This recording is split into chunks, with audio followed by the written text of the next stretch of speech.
আসসালামু আলাইকুম রহমতুল্লাহ, আলহামদুলিল্লাহ, ওয়াসসালাতু ওয়াসসালামু আলা রাসূলিল্লাহ ওয়া বাদ। সুপ্রিয় সম্মানিত দর্শক ও শ্রোতা, আজ একটি আমলের কথা বলবো আপনাদেরকে, যে আমলটা আমি নিজে এর সাক্ষী, নিজে এর ফল পেয়েছি। পবিত্র কোরআনের আমল, এটাকে আমরা দোয়া ইউনুস বলে থাকি। হযরত ইউনুস আলাইহিস সালাম যে দোয়াটা পড়ে নিষ্কৃতি লাভ করেছিলেন, মাছের পেট থেকে বের হয়ে গিয়েছিলেন, গুরুত্বপূর্ণ, খুবই পাওয়ারফুল। আমি যতবার আমলটা করেছি ততবার ফল পেয়েছি। সুবহানাল্লাহ, সুবহানাল্লাহ। আপনি আমলটা করতে পারেন। আমলটা কি? দেখুন, ইউনুস আলাইহিস সালাম যখন তিনি মাছের পেটে চলে গিয়েছিলেন, তখন কিন্তু কোনো দোয়াই ওনাকে নিষ্কৃতি লাভ করতে পারছিল না। তখন উনি কি করেছিলেন? উনি আল্লাহর কাছে দোয়া করেছিলেন, লা ইলাহা ইল্লা আনতা সুবহানাকা ইন্নী কুনতু মিনাজ জালিমিন। তো আল্লাহ, তুমি ব্যতীত আর কোনো উপাস্য নেই, তুমি খুব পুত এবং পবিত্র, নিশ্চয়ই আমি জালিমদের অন্তর্ভুক্ত। এই দোয়াটা তিনি করেছিলেন। সূরা ইউনুসে কিন্তু এই ইউনুস আলাইহিস সালাম কিন্তু এই বিষয়টা কিন্তু দেখুন কিভাবে বলেছেন। আল্লাহ পাক এটার কিন্তু ব্যাখ্যা করেছেন খুব সুন্দরভাবে। কি ব্যাখ্যা করেছেন? ওয়াজানুনা ইয যাহাবা মুগাদিবান ফাযান্না আন লান নাকদির আলাইহি ফানাদা ফিজ যুলুমাত আল্লা ইলাহা ইল্লা আনতা সুবহানাকা ইন্নী কুনতু মিনাজ জালিমিন ফাস্তাজাবনা লাহু ওয়া নাজ্জায়নাহু মিনাল গাম ওয়া কাযালিকা নুনজিল মুমিনিন। আচ্ছা, দেখুন এই আয়াতে আল্লাহ পাক নিজেই কি বলেছেন, আপনি আশ্চর্য হয়ে যাবেন। যে মাছওয়ালার কথা আপনি স্মরণ করুন। তিনি রাগ করে চলে গিয়েছিলেন, অতঃপর মনে করেছিলেন আমি তাকে ধরতে পারবো না। মাছওয়ালা মনে করেছিল আমি তাকে ধরতে পারবো না। অতঃপর তিনি অন্ধকারের ভিতরে মাছের পেটে চলে গিয়েছিলেন। ওখান থেকে গিয়ে তিনি বলেছিলেন, লা ইলাহা ইল্লা আনতা সুবহানাকা ইন্নী কুনতু মিনাজ জালিমিন। আর এই কথা বলার সাথে সাথেই কিন্তু তিনি মুক্তি পেয়েছিল। এটা সূরা আম্বিয়ার 87 নম্বর আয়াতে আল্লাহ পাক বলেছেন, আমি আহ্বানে সাড়া দিলাম, আমি দুশ্চিন্তা থেকে তাকে মুক্তি দিলাম। আমি এমনিভাবেই বিশ্ববাসীদেরকে মুক্তি দিয়ে থাকি।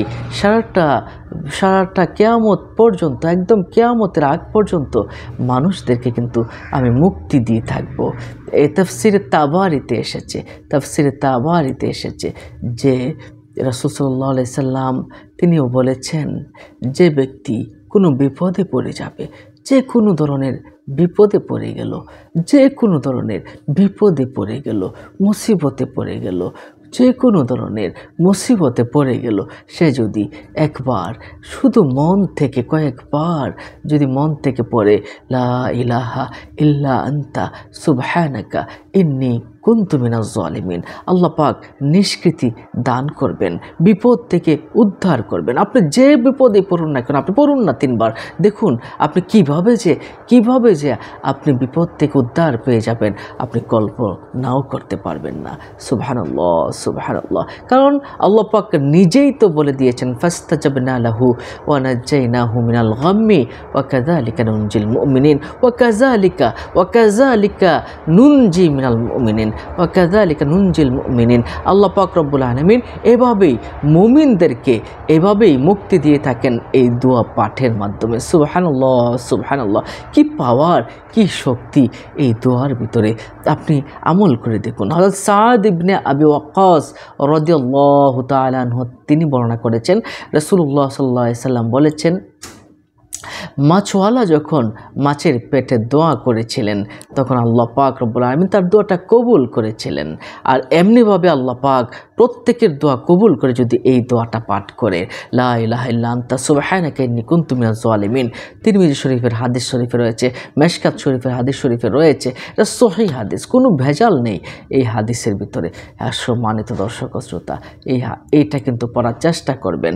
এছাড়াও যারা বিপদ আপদ, বালা মুসিবত, দুশ্চিন্তা, পেরেশানি, উদ্বেগ, উৎকণ্ঠা, যাবতীয় কিছুতে পড়ে আছেন, মুক্তি পেতে দোয়াটি আপনি বেশ কিছুবার পড়ুন, বেশ অনেকবার আপনি পড়ুন, দেখবেন ইনশাআল্লাহ আপনি বিপদ আপদ, বালা মুসিবত, চিন্তা আপনার মুহূর্তের ভিতরেই কিন্তু দূর হয়ে যাবে।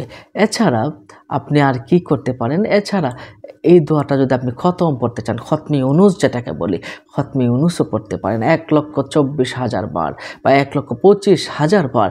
আপনি যদি লা ইলাহা ইল্লা আনতা সুবহানাকা ইন্নী কুনতু মিনাজ জালিমিন পড়েন, ইনশাআল্লাহ যাবতীয় বিপদ, বালা, মুসিবত সবগুলো দূর হয়ে যাবে ইনশাআল্লাহ। কি চান? আল্লাহ পাকের কাছে চান এই দোয়াটা পড়ে আপনি 3 বার পড়ুন, 7 বার পড়ুন, 11 বার পড়ুন, বারবার পড়ুন। বিপদ দেখবেন কোন দিক দিয়ে যে বের হয়ে চলে গেছে আপনি কল্পনা করতে পারবেন না। আমলটা করুন। আমলটি ভালো লাগলে অন্য মুমিন মুসলমান ভাইকে জানাতে শেয়ার করে দিন। ভালো থাকুন, সুস্থ থাকুন। দেখা হবে পরবর্তী ভিডিওতে।